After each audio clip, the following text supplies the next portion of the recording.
अस्सलाम वालेकुम दोस्तों। खाली रेसिपी की प्रॉम्प्ट बनाना कोई बड़ा काम नहीं। रेसिपी को सस्ता करना, रेसिपी को एक्सपेंसिव करना, रेसिपी को छोटा करना, रेसिपी का टाइम बढ़ाना, रेसिपी के इंग्रेडिएंट को बाई करने की लिस्ट बनाना, बहुत सारे प्रॉम्प्ट्स हैं जो टॉप बेस्ट प्रॉम्प्ट्स हैं वो मैंने इस वीडियो में डाले हैं।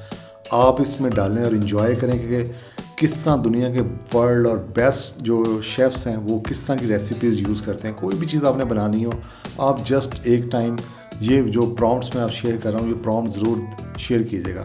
आसान हल है। प्रॉम्प्ट की जो बड़ी हेडिंग है वो प्रॉम्प्ट की हेडिंग है, नीचे वाली हेडिंग छोटा जो है टेक्स्ट वो प्रॉम्प्ट है। कॉपी पेस्ट करें और इन्जॉय करें।